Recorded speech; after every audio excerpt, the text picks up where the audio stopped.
সুন্দর একটা নাম রাখো। ফাসআলু আহলাদ যিকরি ইন কুনতুম লা তা'লামুন।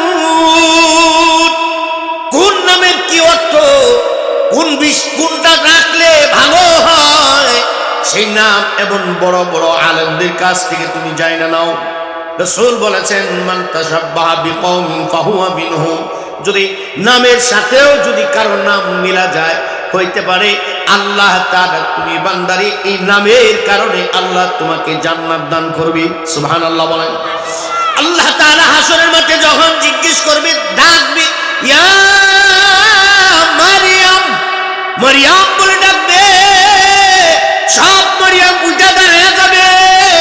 যখন সব মারইয়াম গুলো দাঁড়াবে, আল্লাহ তাআলা বলবেন, আমি তো সব মারইয়ামরে ডাকি নাই, আমি শুধু ডেকেছি ঈসার মা মারইয়ামকে। তোমরা সবাই দাঁড়াইলা কেন? নামের সাথে মিলে যাওয়ার কারণে। আল্লাহ তাআলা বলবেন, যেহেতু ঈসার বাঁচার কোনো উপায় নেই, দেখেন আপনার ভিতরে এগুলো আছে কিনা, মিলাইয়েন। লম্বা কথা বলবো না, আগের থেকেই বলছি, মিলাইয়েন যে আপনার ভেতরে এই অপরাধগুলো আছে কিনা।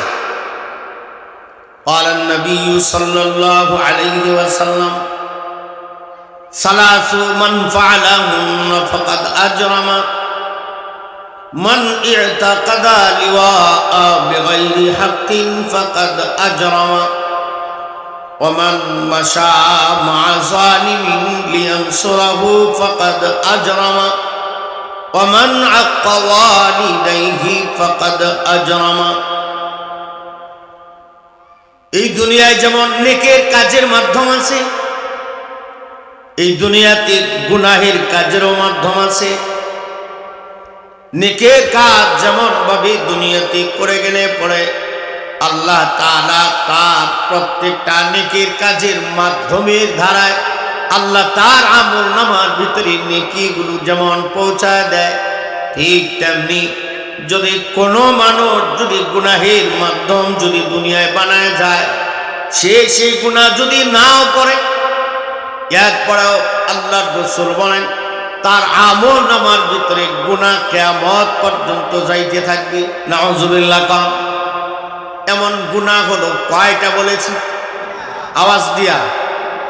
1 নম্বর গুনাহ, ভালো করে বুঝবেন, মান ই'তাকাদা লিওয়া বিগাইরি হাক্কিন ফাকাদ আজরামা।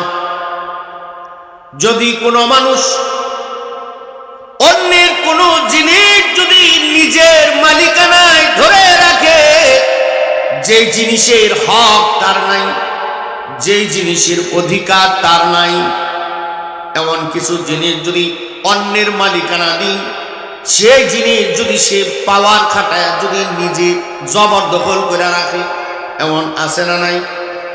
কথা কয় না, জোরে কান। এই হাদিস এই গুনাহের দ্বারা সমস্ত মুহাক্কিকিনরা বুঝাইছেন অন্যের হক নষ্ট না করা। যদি কোনো মানুষ অন্যের হক নষ্ট করে, মনে করেন এক মুসলমান আরেক মুসলমানের কাছে হক আছে, 6টা হক। কয়টা? বলেন কয়টা? 6টা। আপনি অন্য কোনো মানুষের হক নষ্ট করলেন, অর্থাৎ আপনি ইচ্ছে করলে আপনি তাকে এটা পরিশোধ করে দিতে পারেন, কিন্তু করেন না।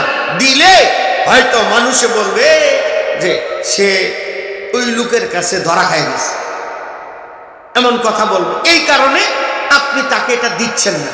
সহজভাবে বুঝায়, অন্যের হক নষ্ট করা বলতে বোঝায় নিজের সন্তানের হক আগে আদায় করা।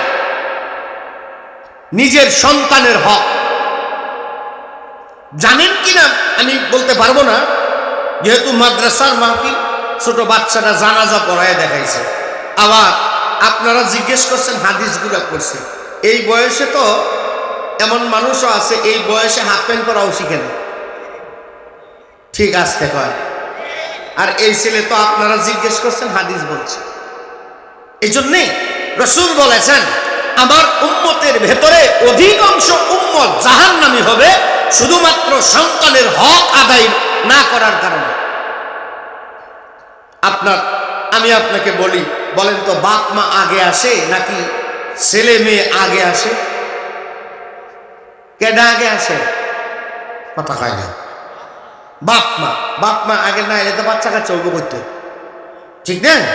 তাহলে বাপ মা আগে আসে, যেহেতু বুঝেন তো সন্তানের হক বাপ মা আদায় করবে নাকি বাপ মার হক সন্তানে আদায় করবে? হ্যাঁ, সন্তানের হক আগে বাপ মা আদায় করবে। যদি সন্তানের হক বাবা মা আগে আদায় না করে, এই সন্তান কখনো বাবা মায়ের হকও আদায় করবে না। এমন আছে না, ছেলে বলে থাকে ঢাকায় 50,000 বেতন পায়, এসি রুমের ভিতরে ঘুমায়, কিন্তু বাবা কালিয়াকোট বাস স্ট্যান্ডে অটো চালায়। আছে না নাই? এটা সন্তানের দোষ না।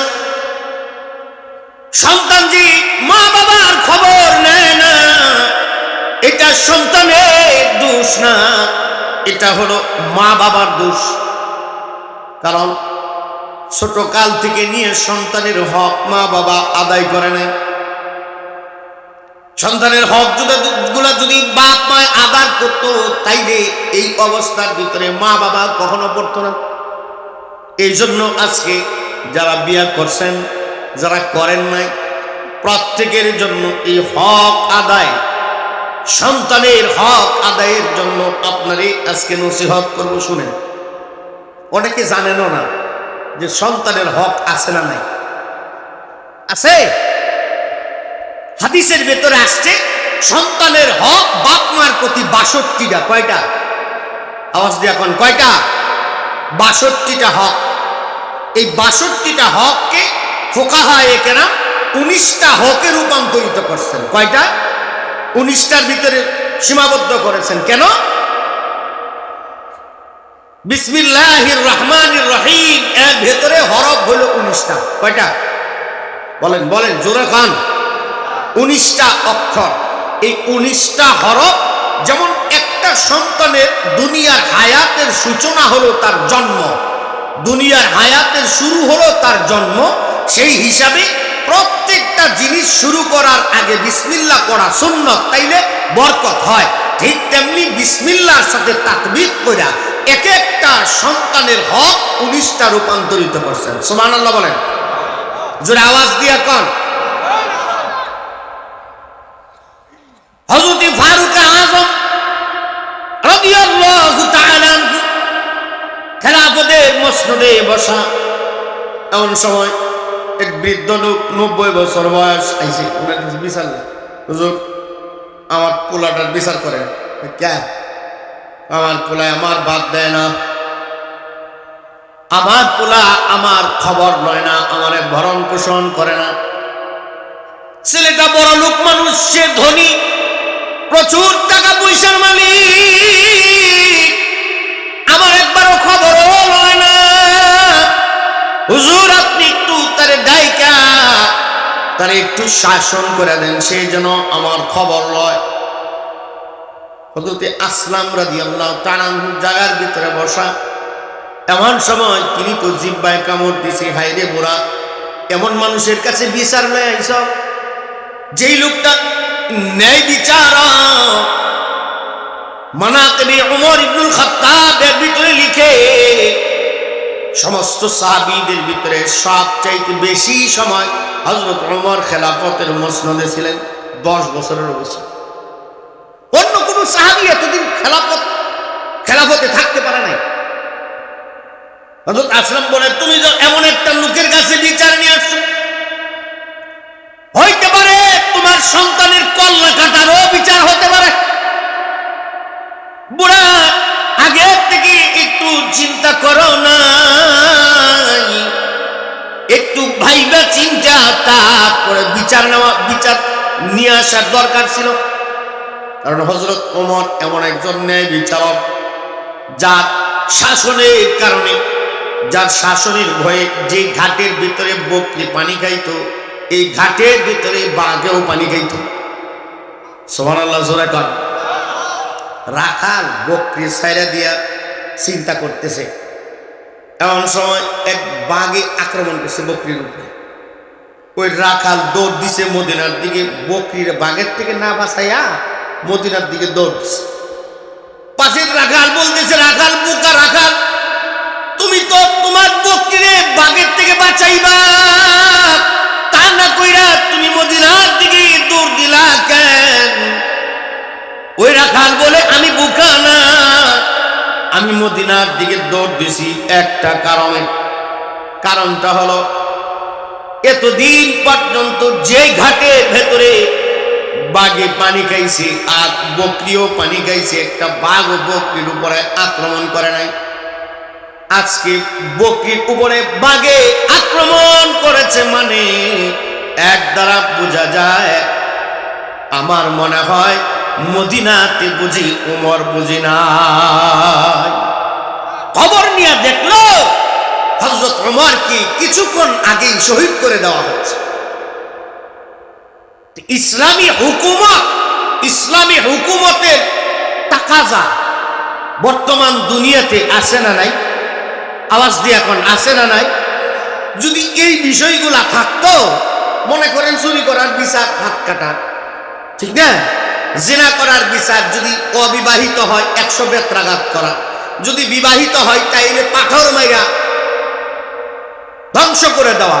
এই বিয়ে করাবেন, মেয়ের বাপের কাছ থেকে যদি কোনো মতে কোনো যৌতুক নেন, যৌতুক নেওয়া যে কথা, নিজে পায়খানা কইরা ওই পায়খানা খাওয়া একই কথা। এলা জনমের মতো লঙ্গে যায় যৌতুক। এই কারণে তোমার সন্তানের জন্য সুন্দর ভালো একটা মা নির্বাচন করবা, যে মা তোমার জন্য উস্তাদের ভূমিকা পালন করবে। এই পৃথিবীতে প্রত্যেকটা সন্তানের জন্য তার প্রথম উস্তাদ হলো তার মা।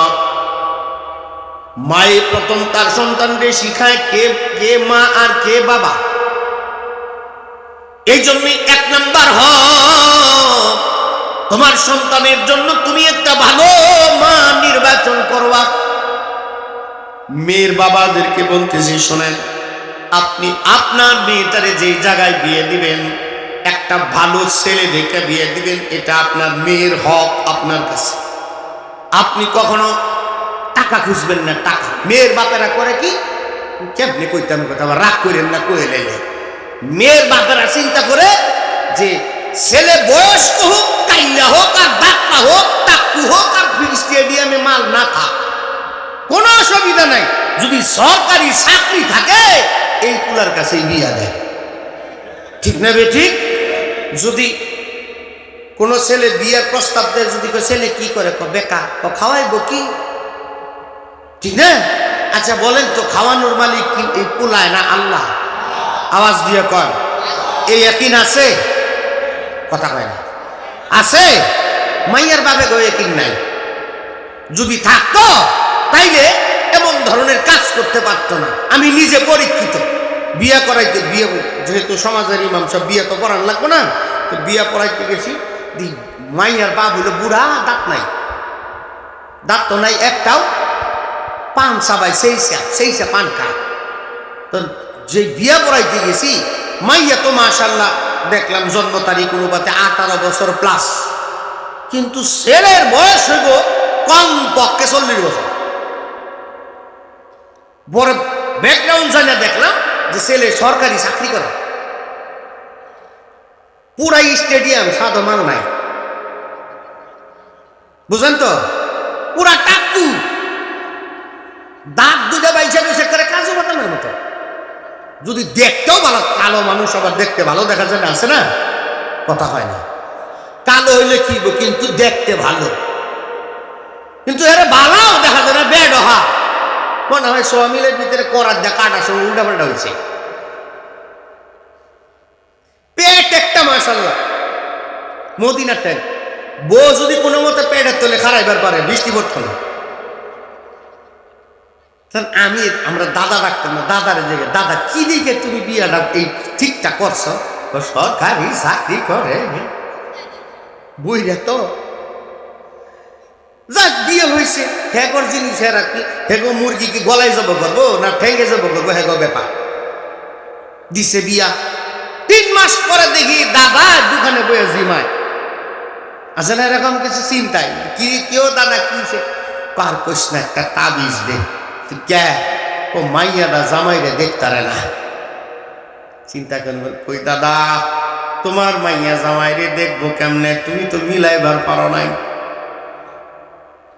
কারণটা হলো তোমার মাইয়ার যে বয়স তোমার জামাইয়ের যে বয়স সে যদি সময় মতো বিয়ে করত তাইলে তোমার মেয়ের মতো 3টা মাইয়া তারও থাকতো ঠিক আছে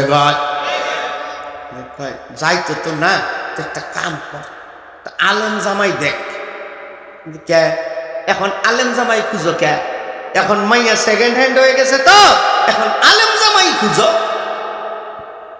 আগে খুঁজবার পারছিল না আশপাশের আলেম গুলারে জিগায় দেখেন আমি তো সব সময় বুক ফুলাইয়া কই এই দুনিয়ার কোন পরিবারে মেয়েরা যদি সুখী থাইকা থাকে রানীর বেশে থাইকা থাকে আলেমদের বউরা আছে আপনি তলে তলে খুঁজ নিয়ে দেখেন এটা আমি নিজের থেকে বলছি কথা যাক ওদিকে যাচ্ছি না 1 নম্বর হক হলো সন্তানের জন্য প্রত্যেকটা পুরুষের প্রতি এই হক তোমার সন্তানের জন্য তুমি একটা ভালো মা নির্বাচন করবা যে দিনদারিনী পরহেজগার 2 নম্বর হক যখন তোমার সন্তান জন্মগ্রহণ করবে ডান কানে আজান দাও বাম কানে ইকামত দাও আযান রাসূলুল্লাহ সাল্লাল্লাহু আলাইহি ওয়াসাল্লাম ইযা বুলিদাল হাসান ওয়াল হুসাইন রাদিয়াল্লাহু তাআলা আনহুমা ফাআযান রাসূলুল্লাহ সাল্লাল্লাহু আলাইহি ওয়াসাল্লাম ফি উযনাইহিমা যখন হযরত হাসান হুসাইন জন্মগ্রহণ করেছেন আল্লাহর রাসূল নিজে তাদের ডান কানে আযান দিবেন সুবহানাল্লাহ কোন যদি কোনো সন্তানের কানে যদি আযান দেওয়া হয় এই সন্তান কখনো এই কান দিয়া বদ জিনিস শুনবে না কোনোদিন গান শুনবে না এই সন্তান কখনো কানের ভিতরে বল্টু লাগায় রাতে ঘুমায় থাকবো না এরকম যুবক আছে না নাই একেবারে সংক্ষিপ্ত করে দিতেছি এই হলো 2 নম্বর হক 3 নম্বর হক হলো যখন 7 দিনের দিন হবে তোমার সন্তানের জন্য আকিকা দেওয়া কি দেওয়া কথা হয় না আমরা তো আকিকা করে বাঙালিরা আকিকা করে ব্যবসার জন্য কিসের জন্য আকিকা দেয় দিয়া আশপাশের আত্মীয় স্বজনদের কার্ড দিয়ে দাওয়াত দেয় কার্ড দিয়ে দাওয়াত দিয়া খাওয়া দাওয়া শেষ তারপরে প্যান্ডেলের এক কোনায় আত্মীয় স্বজন দিয়ে টেবিল দিয়ে বসায়া দেয় মামুল হওয়ার জন্য ঠিক না বেটি তুমি তোমার সন্তানের জন্য আকিকা করবা মানে রাসূল বলেছেন যেই সন্তানের জন্য আকিকা করা হয় এই সন্তানের জীবনের সমস্ত মুসিবত আল্লাহ দূর করে দেয় সুবহানাল্লাহ বলেন এই যে মুসিবত যে দূর করার জন্য আকিকা করলেন আপনি যদি মানুষের কাছ থেকে টাকা নেওয়ার ধান্দাই যদি করেন তাইলে তো মুসিবত দূর করলেন না ভিতরে আরো ঢুকাইলেন এই জন্যে হ্যাঁ কোনো জিনিস যদি উপহার দেয় কিতাব দেয় জামা দেয় কাপড় দেয় সেটা ভিন্ন বিষয় কিন্তু টাকা লওয়া যাবে 3 নম্বর হক হলো তোমার সন্তানের মাথাটা ছিড়ায়া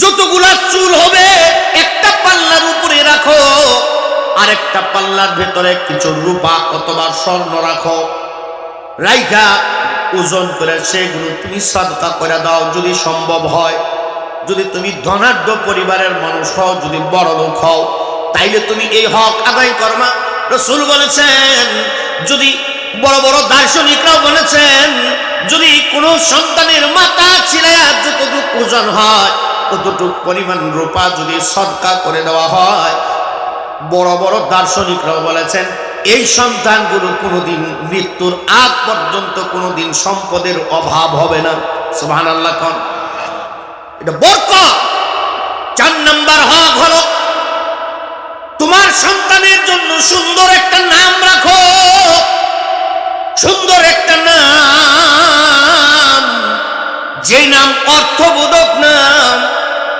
কোন নামটা রাখলে ভালো হয় তুমি যদি না জানো কখনো মোবাইল শরীফের ভিতরে যায় গুগল শরীফের ভিতরে ঢুকিয়া খুঁজো না কারণ এই জায়গার ভেতরে পাইবা না নামের অর্থ কি সঠিক অর্থ বুঝবা না কারণ আমি সহজভাবে বলি খুকন নাম আছে না খুকন আছে না? খুকনের অর্থ জানেন কি? কইতেও পারবেন না। খ ওয়াও খু, এই এক শব্দ, আরেক শব্দ হলো খা ওয়াও এবং নুক্তা সারা নুন, এই দুইটা শব্দ। আপনি যে খুকন নাম রাখলেন কিসের ভিত্তিতে? এটা আরবিও না, উর্দুও না, বাংলাও না, ফার্সি একটা শব্দ। শুনেন, খু এর এক অর্থ হলো যদি ফা ওয়াও নুক্তা সারা নুন হয় তাইলে এর অর্থ হইব চরিত্র। আর যদি খা ওয়াও নুনটা না থাকে তাইলে অর্থ হইব শুয়োর।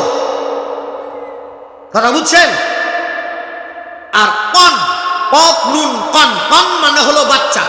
এখন যদি মিলান কু কন তাহলে কি অর্থ হবে? হ্যাঁ, অনেকেই তো নাম রেখে বলতে হ্যাঁ জানেও না, জিজ্ঞেসও করে না। তাইলে হুজুর এই নাম আসলো কোত্থেকে? যখন পারস্য দেশে এক প্রকারের সাদা শুয়োর জন্ম হতো, সাদা শুয়োরের বাচ্চাকে বলা হতো হুকন। আর এই নাম এখন মুসলমানেরা নিজের সন্তানের নাম রাখে। আছে না? নাই? রাগ করেন না, থাকলে পাল্টাইলেন। 4 নম্বর হক হলো তোমার সন্তানের জন্য সুন্দর একটা নাম রাখো। ফাসআলু আহলাদ যিকরি ইন কুনতুম লা তা'লামুন। কোন নামের কি অর্থ, কোনটা রাখলে ভালো হয়, সেই নাম এবং বড় বড় আলেমদের কাছ থেকে তুমি জানা নাও। রাসূল বলেছেন, মান তাশাব্বাহা বিকওমিন ফাহুয়া মিনহুম। যদি নামের সাথেও যদি কারো নাম মিলা যায়, হইতে পারে আল্লাহ তাআলা তুমি বান্দারে এই নামের কারণে আল্লাহ তোমাকে জান্নাত দান করবে। সুবহানাল্লাহ বলেন। আল্লাহ তাআলা হাসরের মাঠে যখন জিজ্ঞেস করবে, ডাকবে ইয়া মারইয়াম, মারইয়াম বলে ডাকবে, সব মারইয়াম উঠে দাঁড়িয়ে যাবে। যখন সব মারইয়াম গুলো দাঁড়াবে, আল্লাহ তাআলা বলবেন, আমি তো সব মারইয়ামরে ডাকি নাই, আমি শুধু ডেকেছি ঈসার মা মরিয়মকে। তোমরা সবাই দাঁড়াইলা কেন? নামের সাথে মিলে যাওয়ার কারণে। আল্লাহ তাআলা বলবেন, যেহেতু ঈসার মা মরিয়মের সাথে তোমাদের নাম মিলে গেছে, আজকে এই মিলে যাওয়ার কারণে আমি তোমাদের প্রত্যেকের জান্নাতের মেহমান বানায় দিলাম। এমন সুন্দর একটা নাম রাখো। ওই যে এক বেড়ায় নাম রাখছে মাইয়া, তার কোরআনে থাকলে যে রাখতে পারবেন এমনটা না। ফেরাউন আছে না নাম? কোরআনে আছে না? মানে আপনি যদি আপনার পুরার নাম রাখেন ফেরাউন, তাহলে আমি রাস্তা দিয়ে যাওয়ার সময় ওই যে দেখ ফেরাউনের বাপ যায়, কইব না একটা নাম রাখছিল তুকাত দিবান। তুই তুকাত দিবান রাখছিস কে? মাইয়ার নাম রাখছে কয়টা? আল্লাহ 33 বার কইছে কোরআন শরীফ। কিন্তু তুকাত দিবানের অর্থ কি হে জানে না। যদি হুজুর করলে জিগাইতে, হুজুর তুকাত দিবান নামের অর্থ কি? তুকাত দিবানের অর্থ হলো মিথ্যাবাদী। খালি কোরআনে থাকলেই রাখা যাবে এমনটা না। শয়তানের নাম, শয়তানও তো আছে কোরআনে, আছে না? আপনার পুলার নাম যদি কোরআনে আছে দেখে রাইখে বই লইলেন শয়তান, কেমন হইব? এই জন্যে শুধু কোরআনে থাকলেই রাখা যাবে না, অর্থবোধক ভালো অর্থওয়ালা নাম রাখতে হবে। গেল 4 নম্বর হক। 5 নম্বর হক হলো, আল্লাহ রাসূল বলেন 5 নম্বর হক হচ্ছে, যখন তোমার সন্তান কথা বলতে শিখবে, যখন আব্বাকে আব্বা ডাকবে, আম্মাকে আম্মা ডাকবে, তোমার সন্তানের জন্য তুমি সর্বপ্রথম শব্দ জবানের ভিতরে উঠায় দাও আল্লাহ। কি শব্দ? আওয়াজ দিয়া বল, কি শব্দ? কারণ হচ্ছে এই যে তুমি যে সন্তানরে কোলে লইয়া আব্বা আব্বা কো, বাপে সন্তানরে আব্বা কয় না? কথা কয় না। আব্বা আম্মা কয়। আব্বা বললে মুখটা এইভাবে মেলা যায়, আম্মা বললে মেলা যায়। সন্তান তো বুঝে না কারে আম্মা ডাকবে আর কারে আব্বা ডাকবে। যখন সন্তান এইভাবে মা বাবার মুখটা যখন এইভাবে মেলতে দেখে, তখন এই সন্তান মুখ দেখা আব্বারে আব্বা কয় আর আম্মারে আম্মা কয়। মুহাদ্দিসিনে কেরাম বুঝাইছেন, যেমন তুমি তোমার সন্তানরে আব্বা যে পর্যন্ত না ডাকবা, ওই পর্যন্ত তোমারেও তোমার সন্তান তোমারেও আব্বা ডাকবে না। ঠিক কিনা জোরে বলেন? ঠিক তেমনি যে পর্যন্ত তুমি তোমার সন্তানের হক আদায় না করবা, ওই পর্যন্ত তোমার সন্তানও তোমার হক আদায় করবে না। ঠিক কিনা জোরে বলেন? গেল 5 নম্বর হক। 6 নম্বর হক বলতেছি, অল্প কথাই শেষ করতেছি। যখন তোমার সন্তান আস্তে আস্তে করে হাঁটা চলা শিখবে, 3 বছর 4 বছর বয়স হবে, তখন তুমি তোমার সন্তান লইয়া মসজিদে নামাজ পড়তে যাও। এই বাচ্চাগুলোর লইয়া যখন মসজিদে নামাজ পড়তে যাবি, তাইলে এই বাচ্চাগুলোর এই মসজিদ থেকে বের করে দেওয়া যাবে না। অনেক মুরব্বী বাবাজির আছে, মসজিদের ভেতরে যখন বাচ্চারা যায়, বাচ্চাগুলোর দূর দূর করে তাড়ায় দেয়, আছে না নাই? খবরদার কোনোদিন মসজিদ থেকে বাচ্চা করে তাড়ায় দিবেন না। দরকার হলে এদেরকে চকলেট দিবেন, চকলেট, যেন মসজিদে যায়। কারণ 3 বছর বয়সে বাচ্চারা মসজিদে গেল নামাজ পড়ার জন্য। আপনি এখন বয়স হলো 80 বছর, আপনি তো এই বয়সে হাফ প্যান্ট পরা কি জিনিস তাও বুঝেন নাই। ঠিক না বেটি? 6 নম্বর হক। 7 নম্বর হক, যখন তোমার সন্তানের 10 বছর বয়স হবে, তখন তুমি তোমার সন্তানকে তুমি নামাজের জন্য মারো, তারে পিটাও, লাঠি দিয়া না পকেটের মেসওয়াক দিয়া তুমি তারে মারবা। যখন তোমার সন্তান আস্তে আস্তে একটু বড় হবে, তোমার সন্তানকে যখন তুমি কোনো প্রতিষ্ঠানিক শিক্ষা দিবা, সর্বপ্রথম তোমার সন্তানকে শিক্ষা দাও তাওহীদের শিক্ষা। কিসের শিক্ষা? আওয়াজ দিয়া কোন। তার মানে আমি বলছি না আপনার সন্তানকে আপনি স্কুলে পড়াইতে পারবেন না, ভার্সিটিতে পড়াইতে পারবেন না, পড়ান, কলেজেও পড়ান, ভার্সিটিতে পড়ান, ডাক্তার বানান, ইঞ্জিনিয়ার বানান, কোনো অসুবিধা নাই। তবে আপনার সন্তানকে সর্বপ্রথম শিক্ষাটা আপনি আপনার সন্তানদের দ্বীন শিক্ষা দিয়ে দেন। সুবহানাল্লাহ। যদি দ্বীন শিক্ষার উপরে যদি আপনার সন্তানকে রাখতে পারেন, এই সন্তান যখন আপনার জন্য দোয়া করবে, আল্লাহ তাআলা আপনার সন্তানের দোয়ার মাধ্যমে আল্লাহ আপনার तमाम জিন্দেগীর গুনাহগুলো maaf করে দিবে। আল্লাহর রাসূল বলেন, قال النبي صلى الله عليه وسلم إذا مات الإنسان انقطع عنه عمله إلا من 3: صدقة جارية أو علم ينتفع به أو ولد صالح يدعو له। যখন একজন মানুষ মারা যায়, তার দুনিয়ার সব আমল বন্ধ হয়ে যায়, 3টা আমল বাকি থাকে। কয়টা? কথা কয় না। 1 নম্বর সদকায়ে জারিয়া। খালি মসজিদ মাদ্রাসা দান করলে সদকায়ে জারিয়া হয় এমনটা না। কালভার্ট তৈরি করে দেওয়া, মানুষের বাড়িতে যারা পানি খাইতে পারে না, পানির টিউবওয়েল দেওয়া, কেউ নামাজ পড়তে পারে না, তার জন্য নামাজের ব্যবস্থা করে দেওয়া, এমন কোন অসহায়, যে অসহায় লোকটা সে চলতে পারে না, তার জন্য চলার ব্যবস্থা করে দেওয়া, মসজিদ মাদ্রাসাও দেওয়া, এটাও সদকায়ে জারিয়া। যদি কেউ এমন সদকায়ে জারিয়ার কাজ করে, তার আমল নামায় সওয়াব যাইতেই থাকবে। সুবহানাল্লাহ বলেন, আওয়াজ দিয়ে কোন সুবহানাল্লাহ। এজন্য আপনার প্রত্যেকটা কাজ, সামনের কাজগুলো যদি আপনি নিজের জন্য ইবাদত বানায় নেন, আপনার সকল উদ্দেশ্যটা ইবাদত বানায় নেন, আপনার বিবাহের পরে সন্তান হবে, সেটাও যদি আপনি ইবাদত বানায় নেন, আল্লাহ তাআলা এই ইবাদতের দ্বারা কিয়ামত পর্যন্ত দ্বীনি পয়গাম চালু রাখবেন। সুবহানাল্লাহ বলেন। এই জন্য বলছি, শেষ কথা, ইন্নালিল্লাহ, সময় করে দেখেছি নিজ হতে হবে, যাক শেষ করে দিতেছি। গেল 9 নম্বর হক। 8 নম্বর হক, 9 নম্বর হক দ্বীন শিক্ষা, দ্বীন শিখানো। আর আপনার এই সন্তানকে 10 নম্বর হক দ্বীনের উপরে অটল রাখার ব্যবস্থা করে দেওয়া। সুবহানাল্লাহ কোন, জোরে আওয়াজ দিয়া কোন। আপনি স্কুলে পড়ান, ভার্সিটিতে পড়ান, এই যে মাদ্রাসার ভিতরে এখানে পড়ানো হয়, শুধু খালি কোরআন পড়ায় আর কি বাংলা অঙ্ক ইংরেজি পড়ায় না? কথা কয় না, পড়ায় না? জোরে বলেন। এই বাংলা অঙ্ক ইংরেজি সবই পড়ায়, কিন্তু আপনি তো ভেতরে আইসে একদিন দেখেনও না যে কি কি পড়ানো হয়। একবার আইসে দেখবেন। আমি তো মনে করি কওমি মাদ্রাসার ভিতরে নুরানি 3য় জামাত পর্যন্ত পড়ার পরে এই একটা ছেলের সাথে স্কুলের ৫ম শ্রেণী পর্যন্ত বড় একটা ছেলেও ইংলিশ বলে পারবে না। যদি